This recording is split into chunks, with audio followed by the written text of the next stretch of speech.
Question number 1 है, chapter 11 की miscellaneous exercise है, अध्याय 11 विविध प्रश्नावली का पहला सवाल है। उन रेखाओं के मध्य कोण ज्ञात कीजिए जिनके दिक्अनुपात दिए हैं। बहुत आसान सवाल है, एक्सरसाइज में है, सामने किया ही है। दो रेखाओं के बीच का कोण निकालने के लिए जो फॉर्मूला है वो दिक्अनुपात के पदों में भी होता है और दिक्कोज्याओं के पदों में भी। तो हम इसमें लिख लेंगे पहली रेखा के दिक्अनुपात।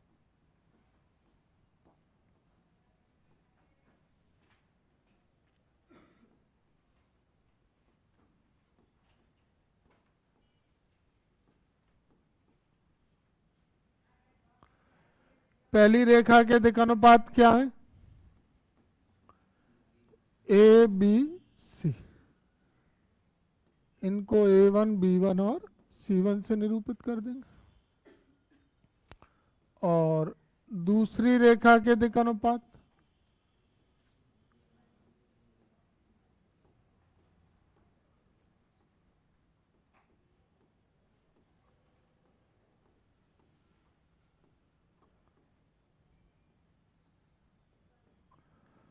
दूसरी रेखा के दिक्अनुपात क्या है?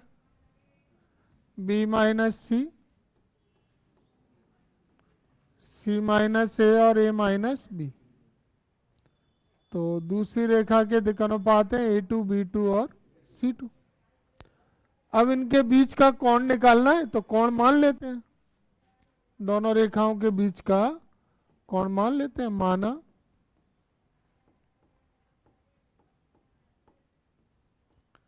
रेखाओं के बीच का कोण थीटा है।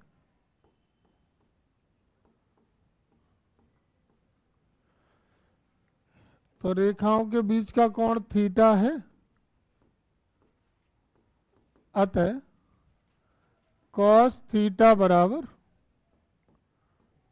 फॉर्मूला हो जाएगा A1 A2 plus B1 B2 plus C1 C2 upon under root में A1 square plus B1 square plus C1 square under root में A2 square plus B2 square plus C2 square. ये दो रेखाओं के बीच के कोण का दिक्अनुपात के पदों में फॉर्मूला होता है। और दिक्कोज्याएं अगर दी होती तो ये L1 M1 N1 L2 M2 N2 होती दिक्कोज्या, तो फिर cos थीटा का फॉर्मूला क्या होता? L1 L2 plus M1 M2 plus N1 N2। अब इसमें हम लोग मान रख के सॉल्व करें। देखो मान रख रहे हैं A1 A2 B1 B2 C1 C2 और ये अंडर रूट में A1 B1 C1 स्क्वायर, तो ये हो जाएगा A square plus B square plus C।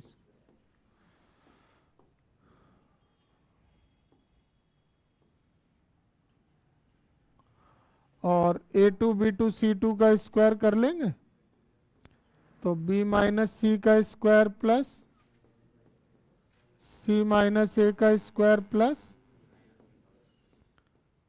A minus B का स्क्वायर। ब्रैकेट खोल दें, A B minus A C, B C minus B A, C A minus C B और ये under root में A square plus B square plus C square under root में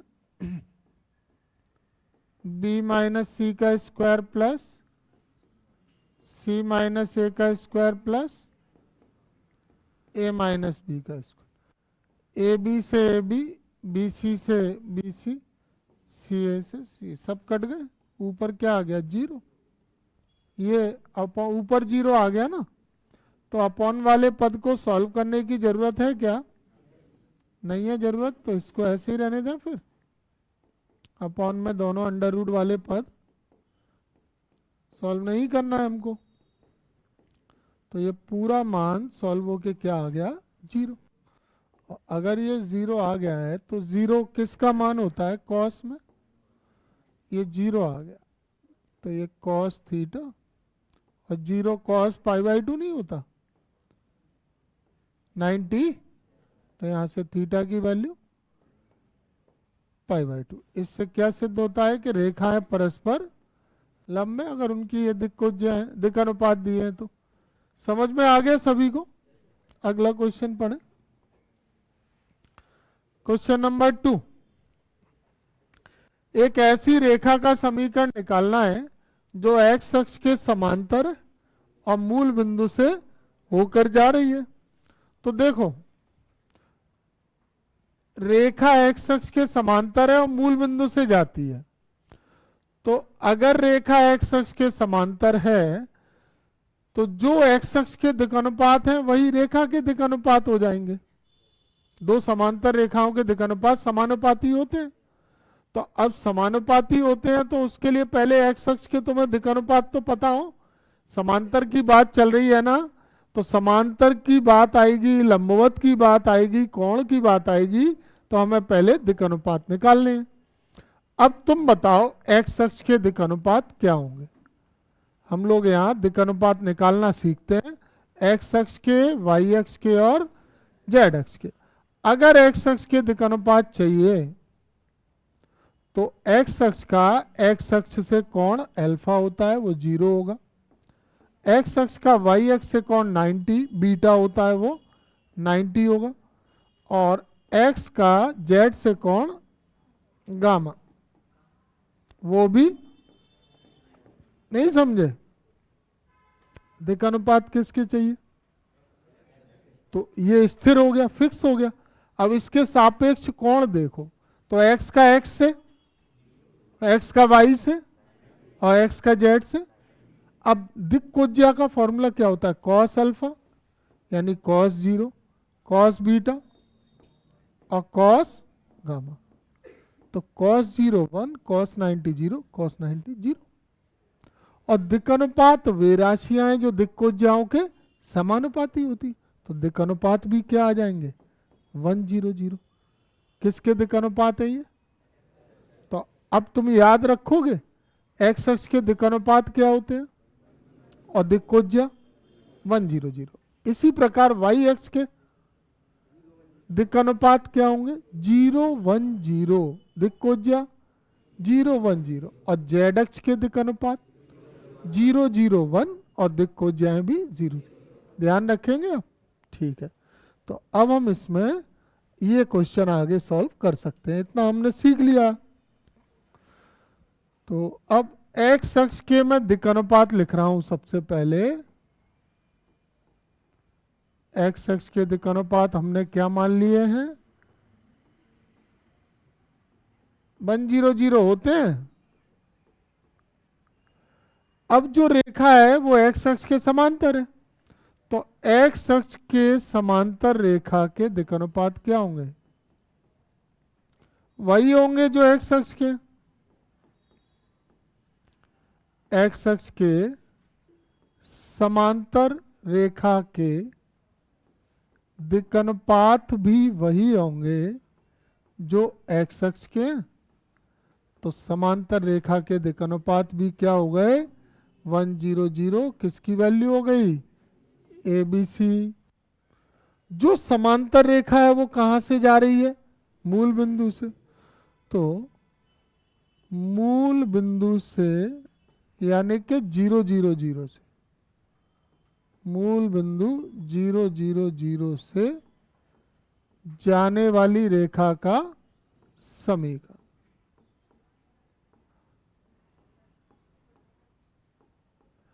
क्या formula लगाएंगे बोलिए, रेखा के कार्तीय समीकरण का फॉर्मूला क्या होता है, ये x1 है, ये y1 है, ये z1 है।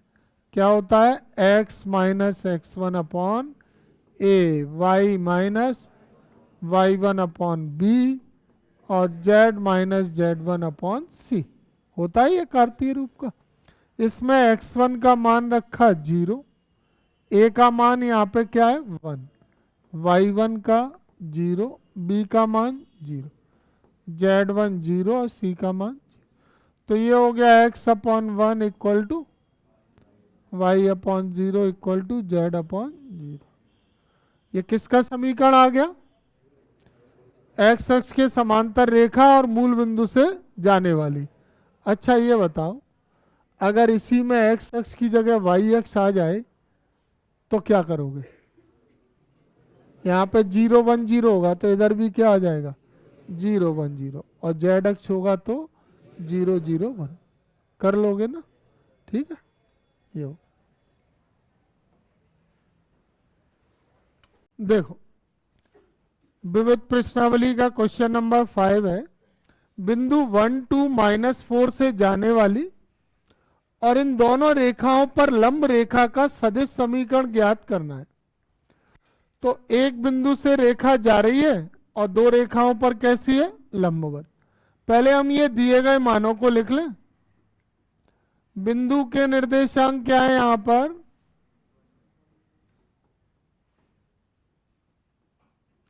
बिंदु जिससे रेखा होकर जा रही है 1 2 और -4, ये x1 y1 z1 हो जाएंगे।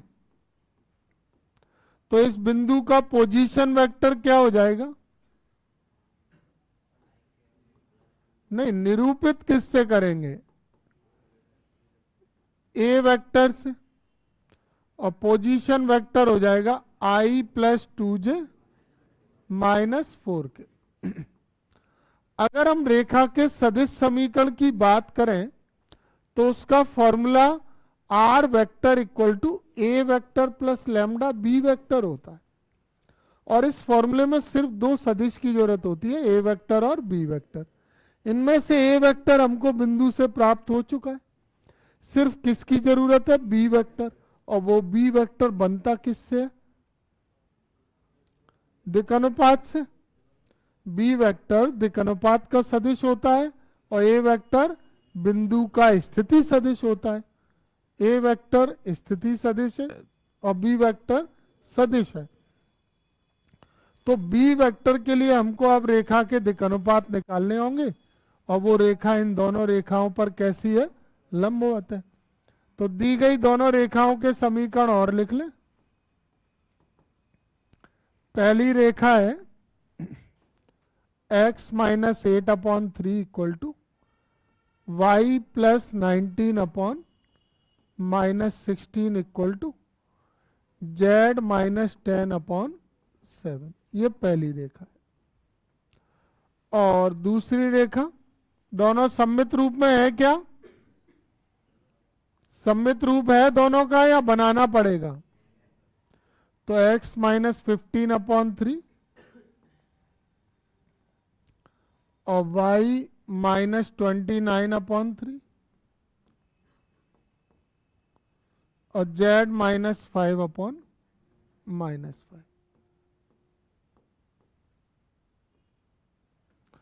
अब ये दोनों रेखाओं के अपॉन में जो लिखे हैं वो क्या है? इन दोनों रेखाओं के दिक् अनुपात।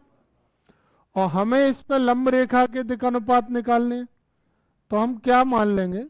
माना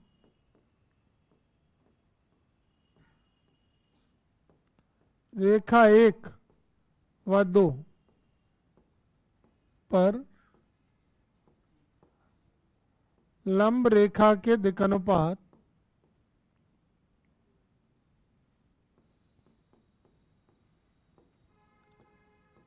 ABC है। इन दोनों रेखाओं पर लंब रेखा के दिक् अनुपात ABC है। ठीक है। अब जो लंब रेखा है वो रेखा 1 पे भी लंब है और रेखा 2 पे भी लंब है। तो अगर ये रेखा 1 पर लंब है तो रेखा 1 में और इसमें दिक् अनुपात में क्या संबंध होगा? a1 plus b1 plus c1 बराबर 0। ये लंब रेखा के दिक् अनुपात है और ये रेखा 1 के लिए गए हैं a1 b1 c1।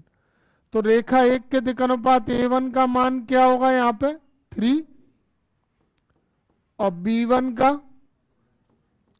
-16 और C1 का 7,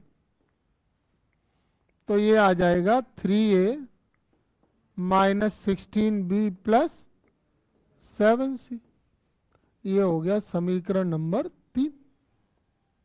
तथा जैसे रेखा 1 को लिया है ऐसे ही ये लंब रेखा के साथ रेखा 2 को भी लेंगे। तो इसके साथ जब रेखा 2 को लेंगे तो ये क्या आ जाएगा, A2 plus B2 plus C2 बराबर 0। और इसमें A2 B2 C2 के मान रखेंगे तो A2 का मान है 3 और B2 का मान है 3 और C2 का मान है -5। तो ये रेखा का समीकरण आ गया। वो ABC में एक और समीकरण आ गया 3A plus 3B minus 5C बराबर 0। ये हमने समीकरण 4 बना लिया। प्रक्रिया समझ में आई? ये जो लंब रेखा है उसके साथ रेखा 1 को लिया तो वो फॉर्मूला जानते हो, A1 A2 plus B1 B2 plus C1 C2 बराबर 0। ये किसके लिए होता है? लंब रेखाओं के लिए। तो ये दोनों रेखाएं परस्पर लंब है तो ये फॉर्मूला बना लिया। ऐसे ही ये रेखा 2 पे भी लंब है तो रेखा 2 के साथ भी फॉर्मूला बना लिया। अब तुम्हें ये दो समीकरण दिख रहे हैं, इन दोनों को हम वज्र गुणन विधि से हल करेंगे। कारण क्या है, इसमें कितने अज्ञात मान है? 3, A B C, और A B C 3 मान अज्ञात है, समीकरण 2 है। तो जब समीकरण कम है और मान ज्यादा निकालने हैं तो वज्र गुणन विधि लगेगी और कोई विधि से नहीं निकलते हैं। तो अब मैं समीकरण 1 और 2 को वज्र गुणन विधि से हल कर रहा हूं, ठीक है? नहीं, 1 और 2 नहीं, 3 और 4 को। तो समीकरण 3 व 4 को वज्र गुणन विधि द्वारा हल करने पर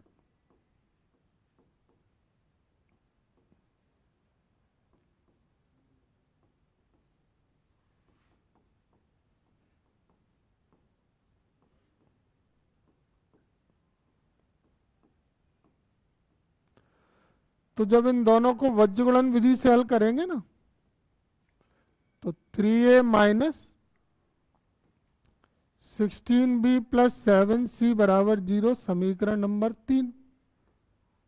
और इसके नीचे ही समीकरण 4 लिखेंगे, 3A plus 3B minus 5C equal to 0 समीकरण नंबर 4। अब इसमें वज्र गुणन विधि लगाते हैं। तो प्रक्रिया क्या है, जैसे इन तीनों में कॉमन जो मान है वो है A B और C, तो हम A को रखेंगे प्लस का, बीच वाला मध्य पद माइनस का होता है B, और पहले और अंतिम पद होते हैं प्लस के। तो A माइनस B और C। अब A को छुपा लो, जैसे सारणिक का गुणा करते थे वैसे करो गुणा।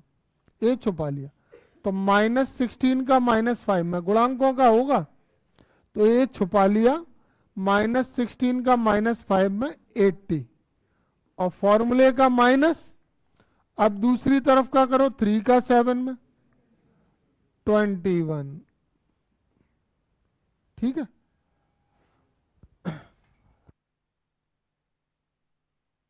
वेक्टर से, और बी वेक्टर के लिए इसमें आई जे के का गुणा, तो 2i प्लस 3j। ए वेक्टर शुरू में तुमने देखा ही था, मैंने बना लिया था बिंदु से, और बी वेक्टर ये अभी हमें लंब रेखा की शर्त से वज्र गुणन विधि से प्राप्त हुआ है। ए वेक्टर बी वेक्टर दोनों आ गए हैं। हमें निकालना क्या है, रेखा का सदिश समीकरण। तो रेखा का सदिश समीकरण का यहां फॉर्मूला लगा देंगे। सदिश समीकरण का फॉर्मूला होता है r vector equal to a vector plus lambda into b vector.